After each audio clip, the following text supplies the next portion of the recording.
இன்றைக்கு நம்முடைய வாழ்க்கையிலும் நாம் சோர்ந்து போன நிலைமையில இருக்கலாம், கைவிடப்பட்ட ஒரு நிலைமையில இருக்கலாம், என்னால எழும்பி என்னாலேயே என்னை பராமரிக்கிற ஒரு நிலைமையில இல்லை என்று சொல்லலாம். ஆவிக்குரிய பலவீனம் உங்களுடைய வாழ்க்கையில வந்திருக்கலாம். என்னால ஜெபிக்க முடியாத நிலைமையில இருக்கிறேன், ஆவிக்குரிய வாழ்க்கையில துயர்ந்து போயிருக்கிறேன், எனக்கு யாராவது ஒரு சப்போர்ட், ஆவிக்குரிய சப்போர்ட் கொடுத்தா நலமா இருக்குமே என்று நீங்கள் ஏங்கிக் கொண்டிருக்கலாம். எனக்கு பிரியமானவர்களே, நம்முடைய ஆவிக்குரிய தாவீது முதலாவது நமக்கு கொடுக்கிறது என்ன தெரியுமா?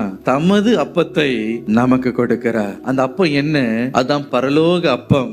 மன்னாவை நமக்கு போஜனமாய் கொடுக்கிறார். அந்த மன்னா வேற ஒன்றுமில்ல, தேவனுடைய ஜீவனுள்ள வார்த்தை. அந்த வார்த்தையை நீங்கள் சோர்ந்து போகும்போது எவ்வளவுக்கு எவ்வளவு உட்கொள்கிறீர்களோ அவ்வளவு பலன் நமக்கு உண்டாகும். இஸ்ரவேல் ஜனங்களை வனாந்தரத்தில் ஆண்டவர் மன்னாவை கொண்டு அவர்களை போஷித்தார் என்று நாம் பார்க்கிறோம். அந்த மன்னாவை இன்றைக்கு நமக்கு கொடுக்க அவர் ஆயத்தம்.